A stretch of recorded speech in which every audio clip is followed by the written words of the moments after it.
Pembatasan lalu lintas ganjil genap. Kendaraan pribadi wajib beroperasi berdasarkan angka terakhir nomor polisi kendaraan dengan waktu dan tempat yang telah ditentukan. Sosialisasi berlangsung 28 Juni hingga 26 Juli, uji coba 27 Juli hingga 26 Agustus. Apabila uji coba berhasil, maka akan diberlakukan mulai 30 Agustus. Peraturan ini berlaku untuk hari Senin hingga Jumat, pagi pukul 7 hingga 10, dan sore pukul 16 hingga 20. Jika plat nomor kendaraan Anda berakhir ganjil, maka diperbolehkan di tanggal ganjil.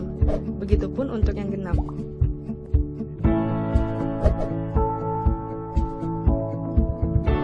Berikut lokasi-lokasi yang akan diberlakukan.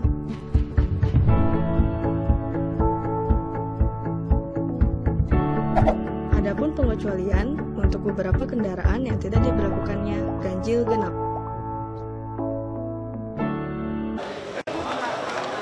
Soal ini Pak, review katanya bentar belum masuk karena ada beberapa yang belum komplit. Nggak tahu, saya belum tahu berkas. Kamu yang masukin Pak? Saya udah masukin. Ada staf yang masukin, udah tanda terima semua. Kita yang belum registrasi karena ada beberapa yang belum. Udah registrasi, udah ada registrasi. Pak, ini kemarin Pak Ketua MK bilang kalau dulu MK pernah angkat putusan yang bahkan justru memudahkan, jadi itu lebih mudah karena dulunya harus mengundurkan diri gitu. Dulu pres dia. Nah, ini kalau sekarang apa? Ya kan saya ngerti, dulu saya presiden malahan dikasih hak hanya cuti. Kalau nggak kampanye nggak perlu cuti gitu. Dulu kan juga ada yang gugat yang presiden kan. Presiden kan ada yang minta juga kalau di presiden juga masih 3 bulan mesti off. Lalu ada yang ngajuin, saya nggak tahu, dia mungkin mau merasa calon presiden boleh. Itu akhirnya diputuskan nggak perlu cuti. Nah kalau yang saya kan saya tidak minta boleh kampanye, terus kampanye cuti, nggak kampanye nggak cuti. Ya kan, dulu aja seperti itu, orang minta boleh. Saya kan enggak, saya cuma mau minta fatwa MK. Apakah benar undang-undang yang dikeluarkan pilkada ini memaksa saya cuti sekalipun saya tidak mau kampanye? Dan cuti itu sampai 4 bulan. Jadi kita bisa bayangin setahun itu cuma 12 bulan. Kalau di penghujung tahun sampai tahun depan, ini lagi kritisnya anggaran, susun anggaran, kritis serapan anggaran. Lalu dipaksa kita keluar dari sini semua gitu loh. Apakah itu adil atau tidak, melanggar undang-undang dasar atau tidak? Cuti kan hak saya. Ya kan, kalau Anda mengatakan kalau tidak cuti bisa menyerahkan gunakan kalau waktu kampanye, ya oke, aku nggak usah kampanye dong. Kan pilihan. Nah, makanya untuk pikiran ini benar atau salah kan saya nggak tahu. Makanya di situ ada Mahkamah Konstitusi. Tapi nanti akan merugikan Bapak nggak sih kalau misalkan nggak kampanye Pak? Makanya hidup kan pilihan. Hidup ini pilihan. Sekarang gini logikanya. Semua mengatakan Ahok nggak bakal kepilih deh. Kambing dibedakin aja bisa ngalahin Ahok kok. Kalau Ahok tidak mungkin jadi gubernur lagi, berarti saya kan cuma akan sampai Oktober 2017. Kalau Oktober 2017 saya masih keluar dari sini, lebih baik saya jaga betul dong anggaran 2017. Saya lebih baik jaga selama akhir tahun serapan anggaran 2016 dan 2017 sebelum saya keluar Oktober. Saya telah menghasilkan banyak bukti peninggalan dari seorang Ahok selama jadi gubernur. Orang akan ingat nih, oh jadi yang resmiin ini si Ahok, yang kerjaan ini si Ahok nih. Ya sudah, nggak jadi gubernur lagi nggak apa-apa, itu soal pilihan. Daripada saya ikut. Kan di spekulasi bilang kalau misalnya Bapak mungkin dengan tidak cuti itu malah ketika Bapak menjalankan tugas menjadi kampanye gitu. Makanya sekarang saya tanya, yang saya jalankan tugas, sekarang kampanye nggak kalian wawancara saya? Kalau mau dibilang kampanye, itu ya petahana. Sekarang saya tanya, kalau petahana kerjanya bagus, rakyat senang, nggak boleh, itu kampanye juga. Kalau gitu, kalau berani itu kampanye juga, saya tanya, kamu yang mau jadi gubernur maunya apa? Kamu mau jadi gubernur mau bikin bagus Jakarta nggak sih? Mau bikin Jakarta lebih mudah nggak sih birokrasinya? Itu toh. Lalu ketika saya mempermudah birokrasi, banyak yang senang. Saya memperbagus rumah sakit, bagus taman, trotoar, orang senang. Itu kampanye. bagian petahana. Nah itu yang saya jual waktu lawan Foke sama Pak Fauji Bowo dengan Pak Jokowi kan. Nah sekarang juga sama. Harusnya penantang saya harus melemparkan ide yang lebih bagus program dari saya. Kalau gitu kenapa kamu kayak begini aja? Bikin aja peraturan.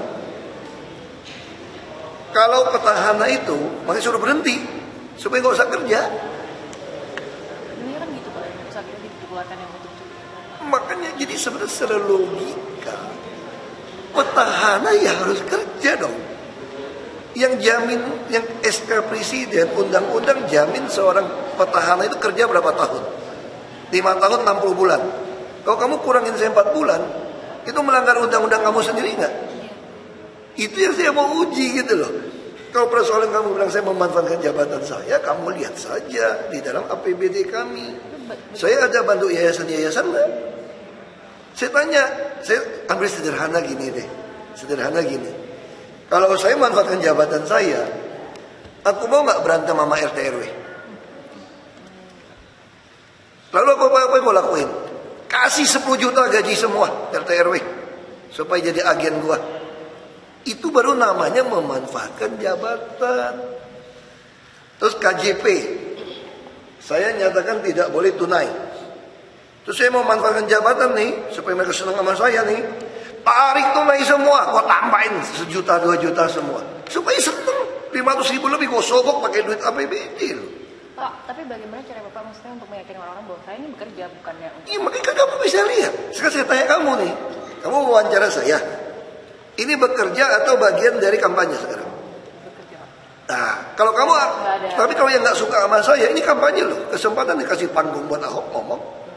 Kalau gitu semua media, kalau mau, suruh aja lawan tuh bayar kalian. Bayar iklan semua, gak usah ada saya. Karena bagian kampanye loh. Orang lihat di muka Ahok terus TV ini bahaya. Nanti orang pilih Ahok. Pak, kalau seandainya... Ya, kenapa kamu gak berpikiran seperti itu? Ya terus Ahok datang pagi-pagi. Oh jangan datang pagi-pagi dong Ahok. Lu tidur-tidur siang di rumah dong. Ahok juga jarang keluar negeri kan. Suruh keluar negeri jalan-jalan dong Ahok. Karena kamu kalau kerja terus nanti orang pikir kamu kerja. Ya aku mesti gimana? Pakai celana pendek itu jemur-jemur. Datang gak usah masuk kantor. Ini makanya saya tanya. Yang mau jadi gubernur ini pengen bangun Jakarta lebih bagus dari Ahok. Atau pengen Ahok tidak jadi gubernur? Itu dulu saya tanya. Ini dua hal yang berbeda loh. Kalau cuma pokoknya Ahok gak jadi gubernur karena dia kafir, karena dia kasar, ya lain cerita. Saya tanya, kamu harus keluarkan program yang lebih hebat dari saya dong. Program saya jelas bikin penuh otak, perut, dompet warga DKI dengan segala konsekuensi. Untuk ngatasin korupsi, intinya apa? Transparansi. Buka semua data. Buka semua rapat. Semua rapim. Tidak ada rahasia. Nah, lu mau apalagi kasih tahu gua sekarang? Tidak perlu kasih tahu saya.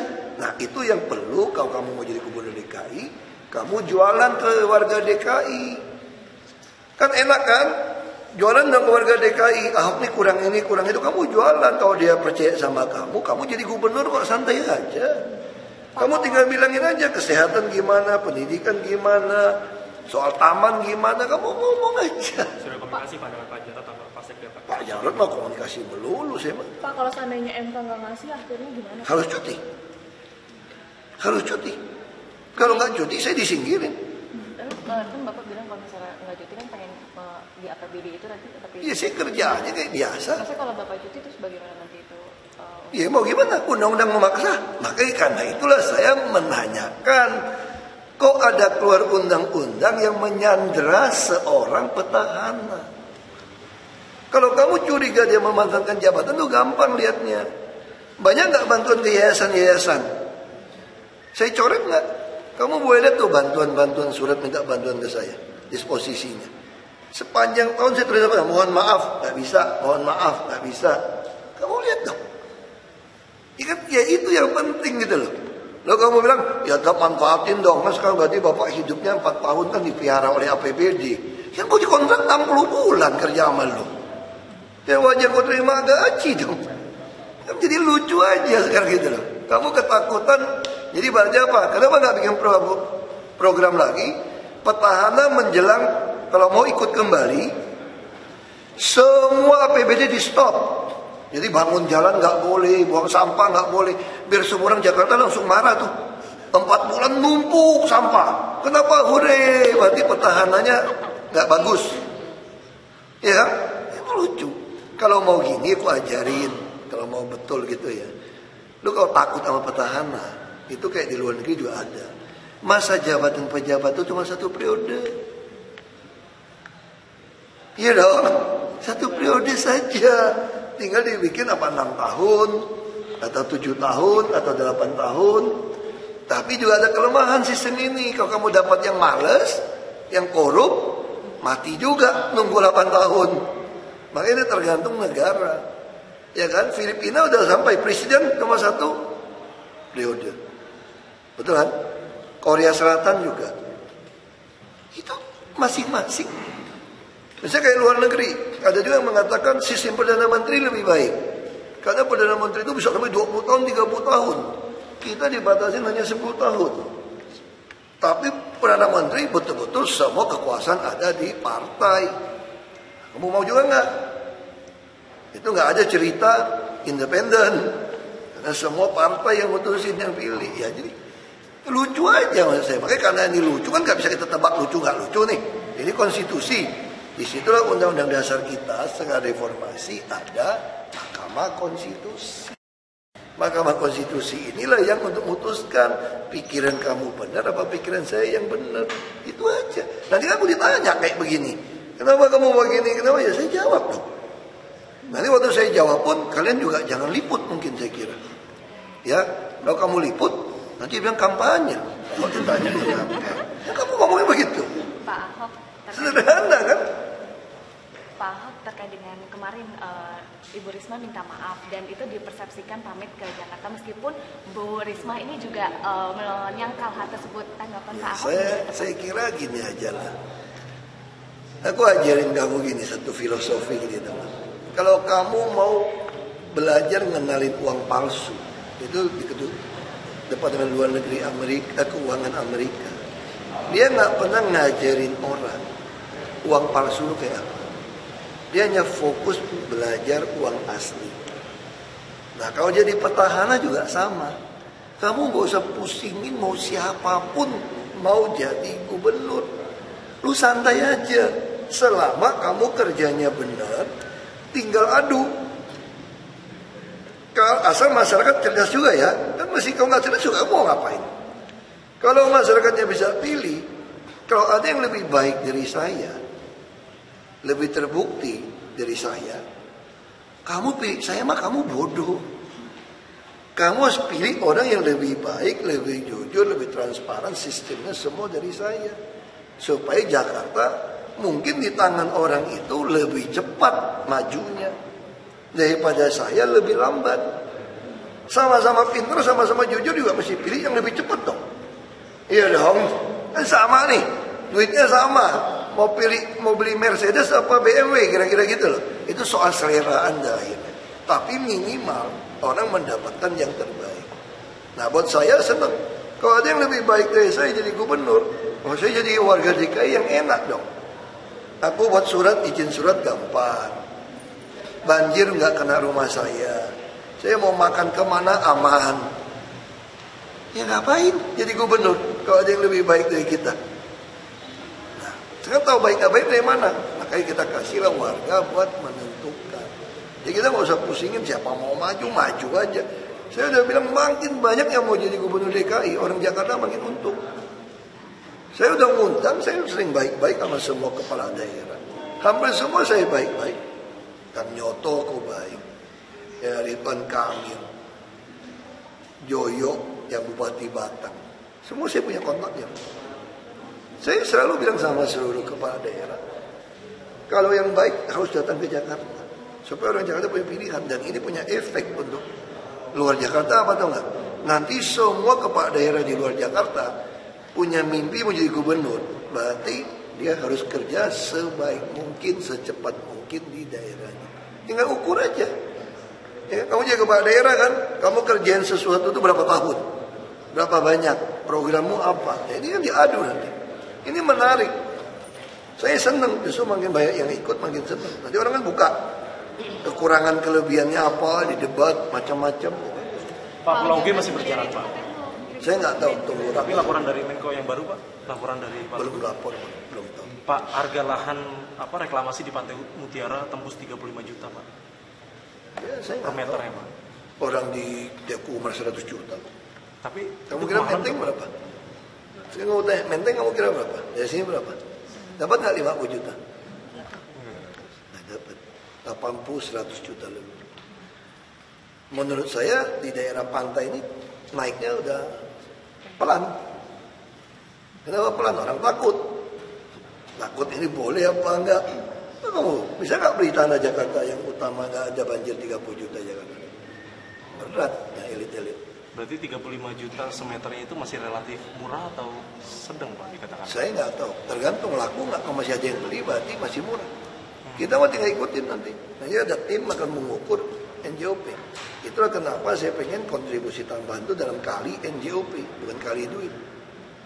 Karena kalau NJOP-nya terus naik, berarti keuntungan kita akan terus naik. Gini, tinggal sebelah. Jadi gini, aku tanya Pak Heru. Jadi ada salah paham kolong. Sebetulnya yang dikritik presiden itu adalah uang-uang orang yang ditaruh di bank umum. Kan mereka terima apa istilahnya DAU. Pusat kan, daerah kan teriak nih, pusat kirimin kita duit dong gitu loh. Jangan cuma sentralisasi, kan desentralisasi kirimin duit dong. Ayo pusat naikin daunnya, semua daerah dikirim duit nih. Tapi begitu kirim duit, dia nggak bisa pakai dengan cepat. Dia deposito lagi balik di bank. Ini ya tentu membuat pusat, kalau gitu gue nggak perlu kasih lu banyak duit dong. Kan gue lagi ngatur arus kas. Ini kan ada cash flow, arus kas. Kalau kamu belum butuh duit, kalau kamu baru mulai pakai duitnya bulan September Oktober, ya udah September Oktober aja gue kirimin lu supaya duitnya ini jangan nyesekin kita sendiri. Nah, tapi kalau kamu nggak bisa pakai, ya udah kalau itu gue kasih daerah lain. Nah, itu yang akan dibuat oleh Menteri Keuangan. Jadi pemangkasan anggaran dari Menteri Keuangan itu bukan memotongin program kamu, bukan sebetulnya. Ini soal arus kas, memanage arus kas. Emang pajak 1.500 triliun langsung masuk bulan awal? Kan enggak. Pajak kan nerima bertahap. Berarti pengeluaran nggak boleh langsung sekaligus, harus bertahap. Nah, kalau bertahap, daerah itu mesti didik. Kamu cash flow kamu kayak apa? Nah, misalnya contoh kayak kami. Menteri Keuangan bilang sama saya, Bapak kan sekarang prioritasnya apa? Pembangunan. Kalau pembangunan proyek, kalau belum selesai dibayar nggak? Enggak. Berarti bayarnya kan mulai nanti September, Oktober baru mulai bayar nih. Nah, berarti cash flow-nya kami baru butuh uang banyak. Itu bisa di April, Mei misalnya baru diserahkan. Nah, kan bisa saja uang bagi hasil pajak buat DKI bukan daun. DKI tidak terima dana alokasi umum. Jadi yang data kemarin itu sebenarnya salah satu. Enggak salah, Presiden kan teman. Presiden tuh gini tuh gak? Dia mau ngomongnya sama yang lain. Enggak. Presiden itu cuma mau kasih tunjuk. Jakarta gue tegur loh. Padahal Presiden juga tahu Jakarta tuh gak terima DAO. Jadi yang ditegur tuh yang terima DAU semua. Cuma tadi kalian terus aku jelasin gak enak. Ini Presiden kan mau nunjukin Ahoknya gue tuh. Makanya dia sebutin Pak Ahok ini uangnya gitu loh. Presiden juga tahu kok. Kita 1 bulan bisa pakai 2-3 triliun. Nah, kalau kamu 2-3 triliun, kalau penerimaan ada macet, tapi mau bayar proyek nih, kita proyeknya bisa 7 triliun lebih loh. Kamu ngeri nggak duit kamu kok cuma 5 triliun? Nah, duit ini bukan kami deposito, kami taruh di bank DKI kami juga. Kita pemasukan punya duit. Dan kami nggak ada DAO, nggak terima DAU nih DKI ini. Malah sekarang Kementerian Keuangan istilahnya mau ngatur cash flow, mau minjem duit DKI dulu dinahan dong. Kan kami bayar pajak kan dapat duit nih. Karena dia tahu DKI bisa ngatur cash flow lebih di ujung karena bayar proyek, ya kita transfernya agak telat. Tahun lalu juga dia belum transfer kita 4 triliun lebih. Berarti penyerapan DKI sekarang lebih baik. Oh, nggak masalah ya. Sekarang 30% lebih orang bilang kecil, nggak kecil loh. Kamu bandingkan year to year tahun lalu, tahun ke tahun lalu. DKI udah lebih baik. Bahkan tahun ini kita punya penyerapan akan paling tinggi. Kita malah udah mulai khawatir nggak cukup duit. Kenapa nggak cukup duit? Karena penerimaan pajak karena situasi ekonomi agak turun. Terus saya juga mau bebaskan BPHTB untuk orang yang nggak mampu beli tanah pertama kali ya. Nah itu kan penghasilan yang cukup besar. Itu otomatis penghasilan juga turun. Itu nggak ada masalah sih. Tahu-tahu. Rencana demo pedagang ini bagaimana Pak? Ya itu demo ya. Kita udah jelaskan. Ini ada direksi lama sebelum kita keluarkan membuat SK direksi. Membuat SK direksinya itu sangat bom waktu. Saya kan bilang pasar adalah inkubator. Semua orang boleh pakai pasar seumur hidup. Bahkan anak menantumu satu generasi, kalau masih mau dagang diwariskan boleh. Jual nggak boleh, sewa nggak boleh. Ke cucu juga nggak boleh. Tapi kalau anak menantu dan anak menantumu boleh satu generasi. Lalu apa yang direksi lakukan setelah kita mau keluarkan dia? Dia keluarkan satu SK direksi yang mengatakan kios ini hanya boleh disewa 1 tahun. Ini bagi saya subversif. Ini jebakan Batman. Lalu perda yang raperda yang dikirim, karena nggak ada naskah. Saya begitu cek lagi di raperda yang dikirim ke DPRD, itu juga mengatakan 1 tahun. Gila. Padahal instruksi saya itu apa? Saya kan ngomong, saya nggak bisa menarik ucapan saya loh. Saya semua rapim, semua wartawan, Anda rekam, Anda cari aja kebijakan Ahok soal pasar itu apa. Ini inkubator, orang boleh pakai seumur hidup. Ini dikasih 1 tahun. Nah, saya suruh direksi baru, begitu saya pelajari, ini salah di mana ya? Ketemulah kalimat itu. Lalu waktu direksi baru tanya sama manajer semua di pasar, semua bilang ini permintaan gubernur bahwa hanya boleh setahun. Lalu ngomongin ke semua pedagang koperasi, ayo kita demo gubernur, karena dia melarang pakainya lebih dari setahun. Biasalah politik kan. Berarti follow up-nya gimana? Udah langsung cabut bekukan itu, tinggal perintah direktur utamanya, panggil dia datang, dia bilang gini, saya kira bapak yang perintah, saya kan orang baru, saya kapan perintah, kata ke saya juga nggak ada berkas kayak begitu. Ya udah dia cabut, keluarkan SK sesuai yang saya mau, 1 generasi. Dia bilangin ke mereka yang mau demo, mungkin udah nanggung, udah nyebarin kan, tetap mau demo katanya. Ya mau demo, emang kadang-kadang orang kita ya ada unsur politik, ada unsur apa di dalam, ada unsur kepentingan dagang, ya silakan aja. Di korban gusuran waktu di luar Batang dan di Kalijodo kan banyak yang masih menetap dan sekarang terserang penyakit Pak. Apakah ada? Sekarang gini aja, saya nggak ada undang-undang yang harus bisa mengatur, memaksa menyeret orang masuk ke rusun. Kalau di Amerika pernah pertanyaan kayak gini, orang kalau yang nggak punya tunawisma tinggal di luar di musim salju mati, dikritik nggak orang Amerika? Dikritik.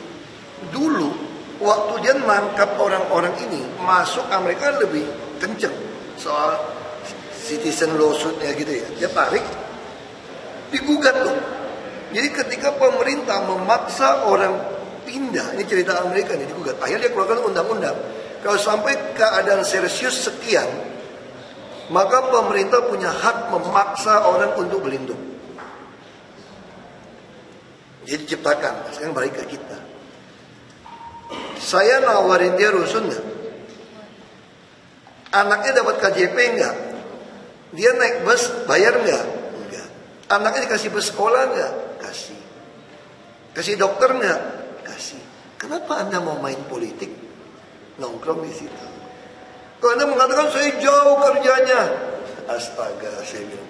Sekarang saya tanya, kalian pun saya kira ada yang tidak tinggal di Jakarta, saya kira. Seluruh rusun di Jakarta itu atau di luar Jakarta milik DKI. Naik bus kagak bayar. Dia bilang susah bus, buka harta bus. Mau apa? Operasi daging, beras semua murah di rusun diutamakan. Ini maunya apa?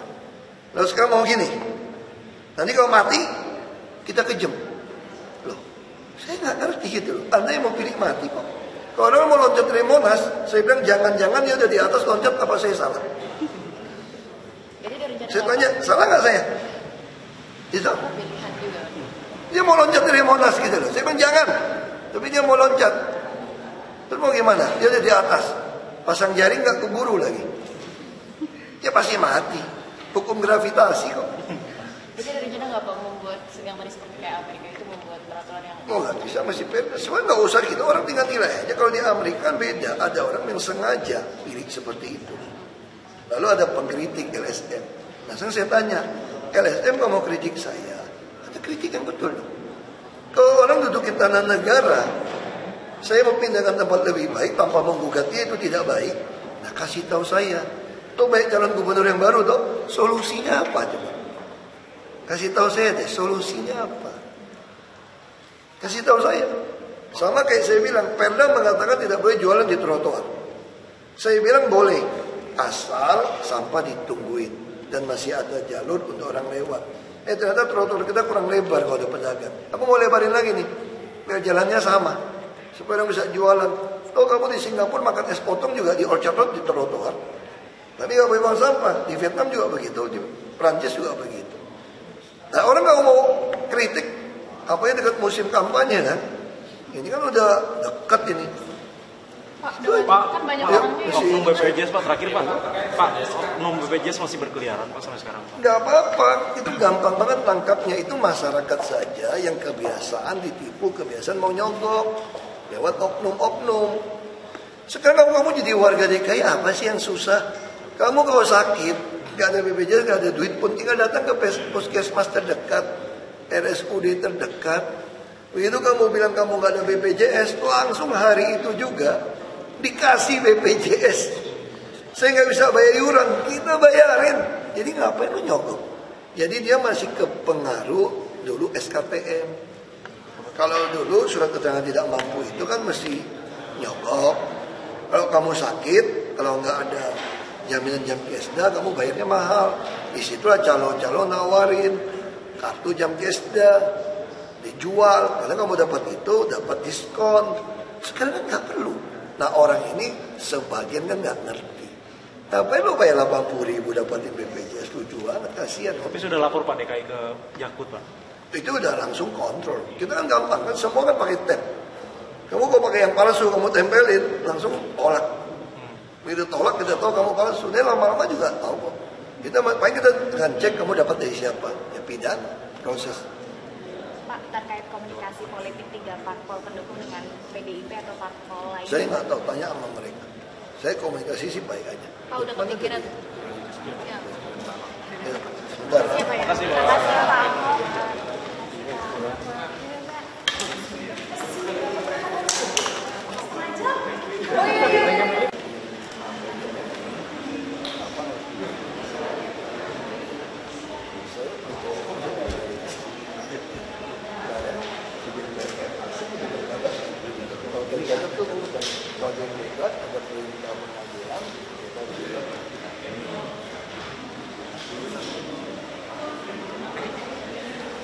Banyak Pak, aku harus bilang betul. Bukti banyak sebenarnya. Itu waktu itu dia bikin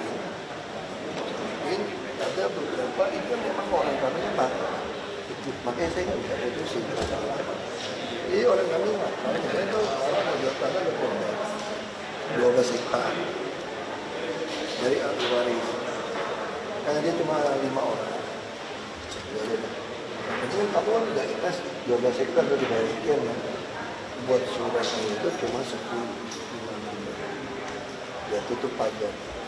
Sekian 10 tahun lebih. Nah 2 hektar ini ahli warisnya itu main sama orang dalam, tidak bayar lagi. Nah ini yang temuan. Jadi polanya itu, karena dia nggak pernah dicatat bahwa seluruh lahan itu diserahkan. Kan diukur lewat BPN. Diukur lewat BPN. Sengaja ada beberapa bagian tidak diukur. Nah, ahli warisnya didekatin oleh lawyer pengacara untuk selesai. Itu belum tentu seperti itu modusnya gitu. Tapi ada kasus seperti itu. Kalau saya bilang iya atau tidak, tulis atau apa nih, kalau itu ada kasus pengadilan, saya dipanggil karena terlibat.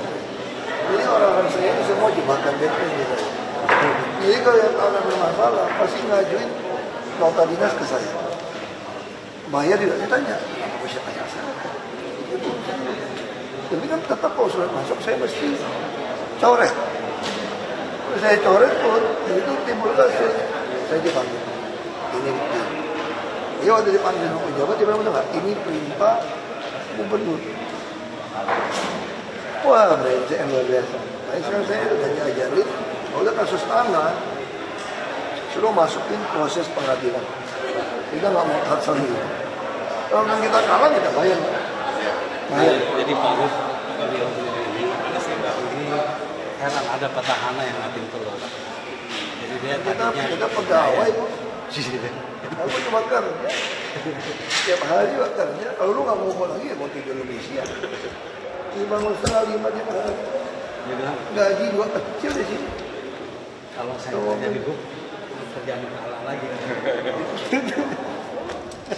Cuma cari kerja. Nothing tulus. Kalau cari jabatan pagi.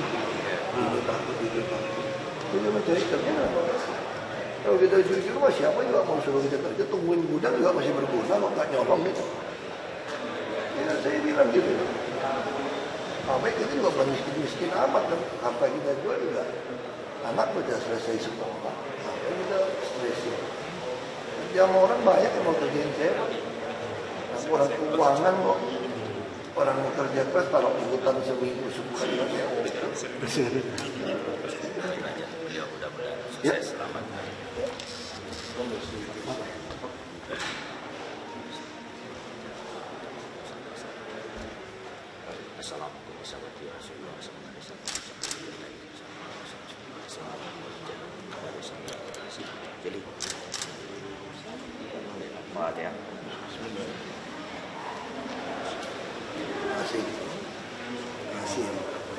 Oh. Masih ya. Masukan ya. Mampu bener. Gitu dong. Nah, kita pagi-pagi sampai jam 9 masuk berapa pun belum masuk ruangan. Karena saya nggak punya ruangan kerja. Karena saya nggak butuh ruangan kerja, cuma butuh meja. Saya datang sini aja nggak masuk ruangan saya, Pak. Nggak langsung rapot aja, Pak. Nggak ada ruangan saya, Pak. Ayo, terima kasih. Pak. Dari mana? Siswa Pak. Di mana? Di Widuri Pak. Ayo. Ya Pak. Maaf, makasih Pak ya. Pak Wakapolda mau rapat apa? Iya.